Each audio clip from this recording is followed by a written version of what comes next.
Sing. Oke, terima kasih. Assalamualaikum warahmatullahi wabarakatuh. Oke, ini tampilannya udah kelihatan belum? Udah, Bu. Udah, Bu. Oke, siap. Udah ini ya. Nah, ini aku pasang foto di depan ya, biar nanti yang mau pada skripsi tentang branding bisa ke aku ini sambil jualan juga kayak tadi Pak Dedi gitu ceritanya. Betul. Pak Dedi mana ya? Oke. Silakan Bang, Bu. Ini judulnya Integrated Marketing Communication and Brand Activation. Jadi ini salah satu bidang kajianku. Sebetulnya bidang kajiannya ada beberapa, yang bidang kajian brand activation juga. Sebenarnya Pak Indra juga biasanya cerita tentang brand activation. Nah, sebelum aku cerita tentang brand activation, aku mau mulai ceritaku ini dengan pertanyaan. Jadi ini pernah kejadian beneran. Ya, aku pernah kolaborasi sama dosen di Fakultas Non Sosial. Terus aku ditanyain, Bu Ica, kenapa sih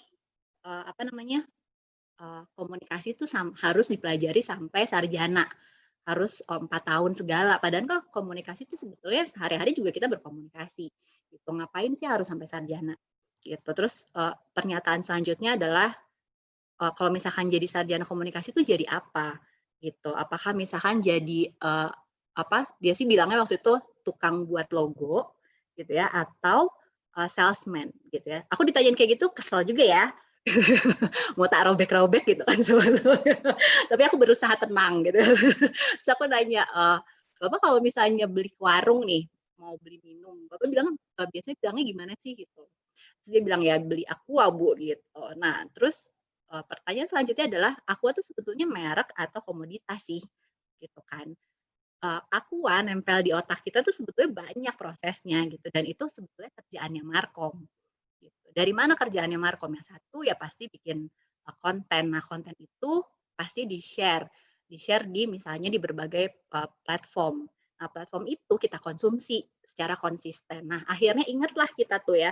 Jadi kalau misalkan kita mau minum biasanya ingatnya pasti Aqua gitu. Padahal Aqua adalah merek. Kalau misalnya kita mau beli Aqua terus dikasihnya Ades misalnya atau merek lain, kita nggak marah juga gitu, karena kita anggapnya bahwa Aqua itu ya air mineral, padahal itu merek gitu. Nah, berarti ini adalah kesuksesannya Markom Aqua nih gitu, bisa sampai ke top of mind-nya si target market, terutama kita gitu ya. Terus yang lain lagi adalah misalnya kita kalau misalkan mau makan mie itu pasti bilangnya Indomie gitu ya, walaupun yang nanti dimakan mie sedap gitu ya, tapi yang nempel di kita itu adalah Indomie gitu.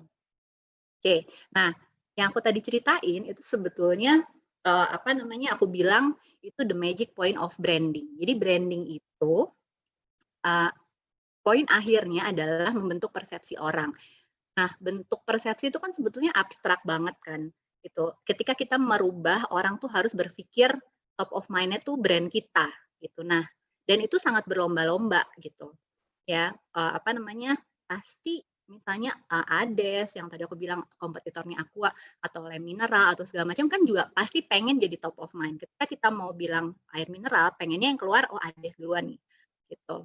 Nah, itu Markom sangat berlomba-lomba untuk menciptakan top of mind.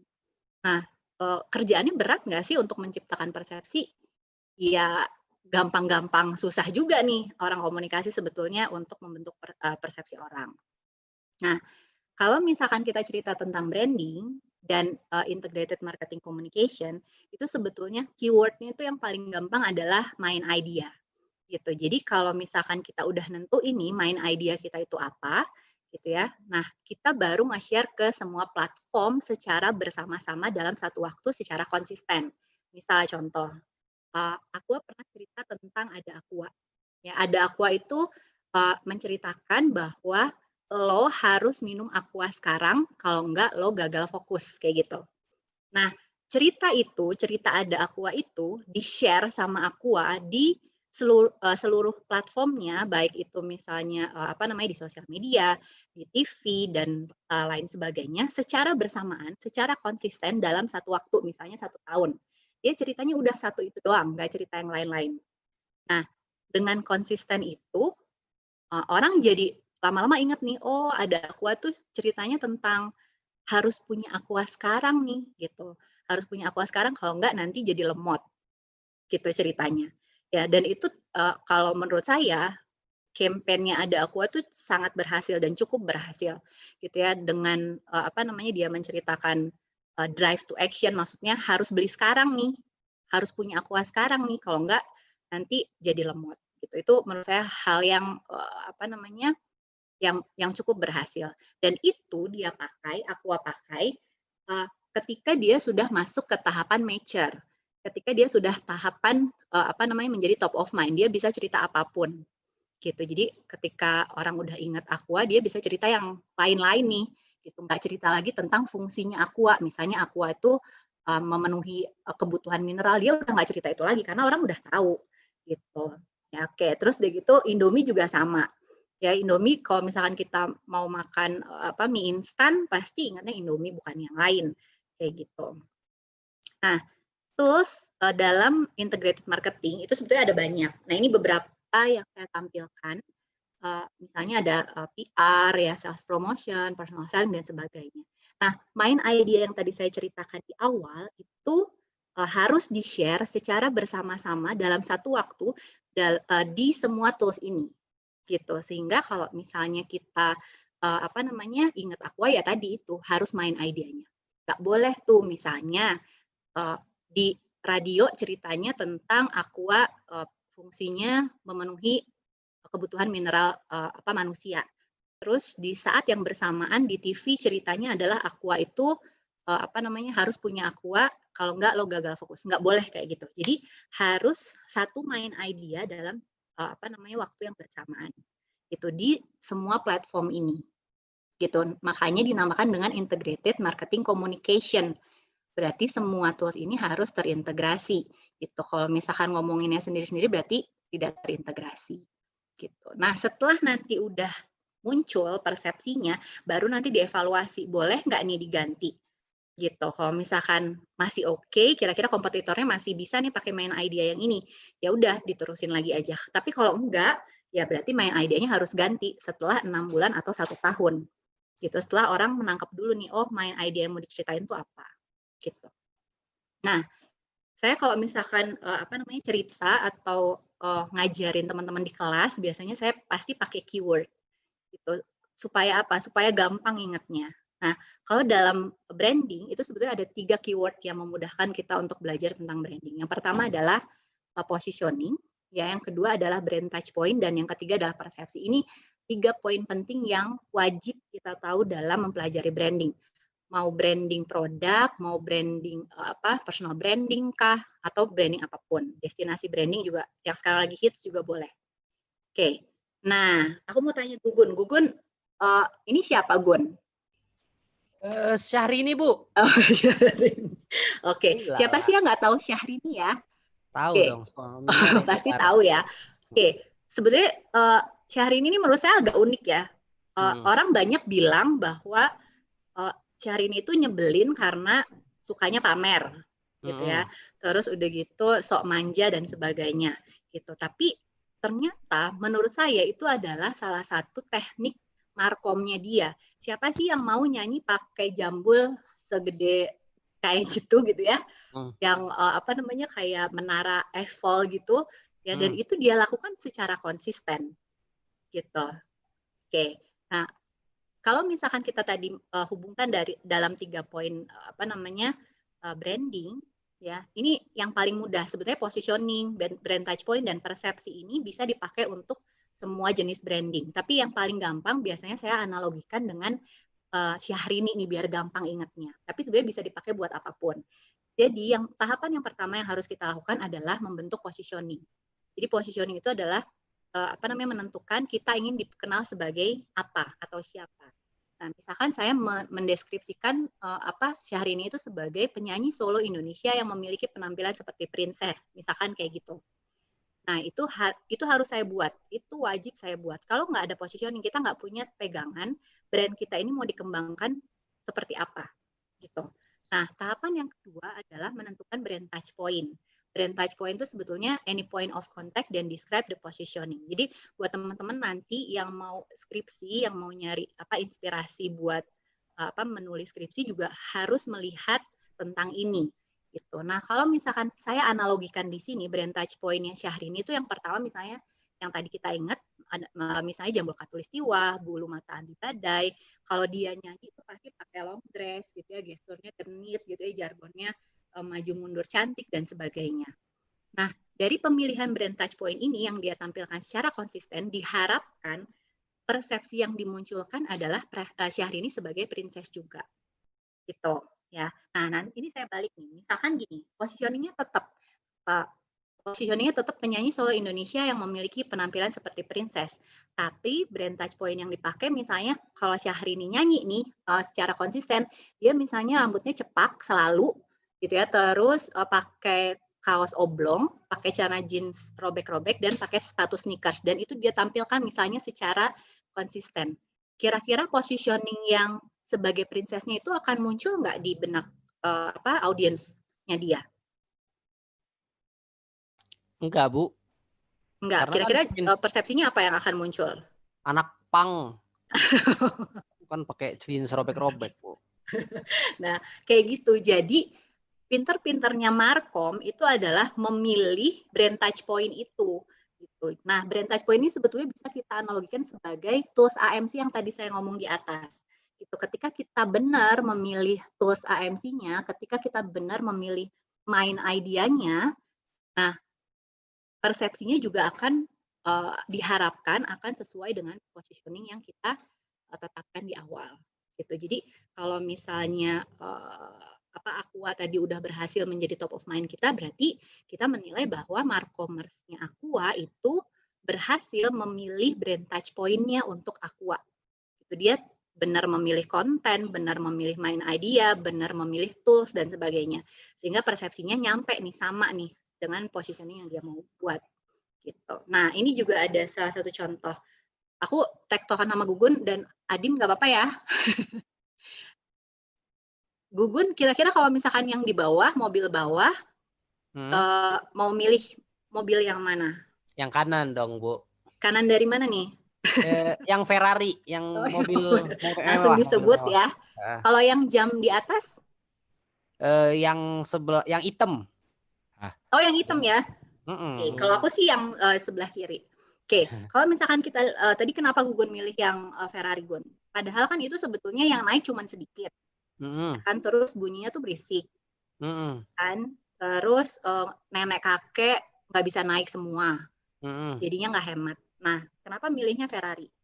Karena saya ini, Bu, kan biar terlihat sama orang-orang kalau Gugun itu miliuner gitu. Oh, milioner banget gitu ya. Langsung cewek-cewek pada nempel gitu ya. Nah, gitu, Bu. Jadi image-nya tuh Gugun tuh kaya gitu. Oh, kaya banget lah gitu ya.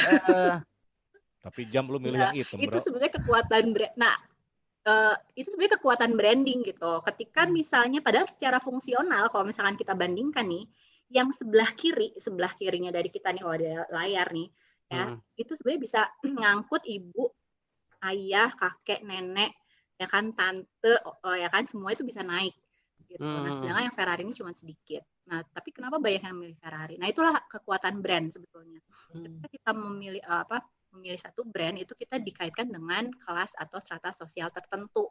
Kayak gitu. Nah, misalnya yang jam di atas juga nih. Adimas kira-kira milihnya yang mana Adimas? Jamnya kiri atau kanan? Kalau saya makanan karena itu kiri ada berlian-berliannya. Ya. Berlian-berliannya ya. Oke. Iya. Ini kayaknya agak-agak nggak kelihatan sih. Itu sebenarnya ada tulisan Rolex. Oh, yang iya, berlian iya. itu ya. Wah, aku kayaknya salah milih gambarnya. Ini sebenarnya ada tulisan Rolex. Berarti yang kanan SK Mei, Gun. Yang 70.000 lah jada kan, Kang, gratis ongkir. SK Mei sebelah kanan. Iya. Oke. Nah, sebenarnya kan kalau misalkan orang beli jam Rolex itu kan sama-sama aja ya, jamnya juga 24 jam juga ya, nggak lebih dan nggak kurang kan. Terus udah gitu mungkin bentuknya juga nggak semua orang suka gitu, tapi ketika udah ada brand Rolex, orang tuh kalau pakai itu tuh diasumsikan dengan orang yang sesuatu lah gitu. Oh, perceptionnya tadi ya, Bu, kayak Syahrini dianggap princess itu. ya. Nah, itu perception. Oke. Nah, jadi branding itu sebetulnya bicara tentang add value, bukan fungsi dari produk. gitu. Nah, kalau misalkan kita hubungkan orang-orang markom, itu biasanya kalau bikin main idea tuh selalu ngomongnya tentang keinginan, wants-nya, bukan tentang needs-nya gitu. Jadi yang nggak perlu-perlu amat sebetulnya ya kita beli aja karena kita menganggap bahwa brand itu akan menaikkan strata sosial kita gitu. Nah, kayak ini juga tentang needs dan wants itu biasanya untuk brand-brand yang besar kayak misalkan Unilever, dia tuh sudah mempelajari tentang customer journey. Jadi dia mempelajari orang itu dari bangun tidur sampai tidur lagi tuh ngapain aja. Misalkan kita kalau bangun tidur pasti lihatnya kan IG dulu ya, udah ada Iya, yang Bu. like atau belum kan? Notifikasi ya, Bu, masuk. Notifikasi kan gitu. Nah, itu dipelajari sama Unilever. Apa yang dilakukan sama orang dari bangun tidur sampai tidur lagi dia jalannya dari kantor, rutenya kemana aja, nontonnya apa aja, radionya yang didengerin apa. Nah, itu dipelajari untuk meng-create main idea yang tadi dan untuk menentukan media yang dipilih untuk dia bikin integrated marketing communication. Nah, itu kerjaannya Markom gitu dan menurut saya itu sangat walaupun berat itu sangat menyenangkan.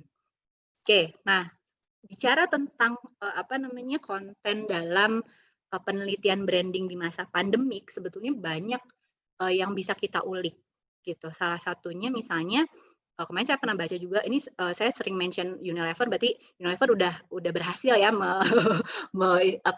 menaruh persepsi di otak saya.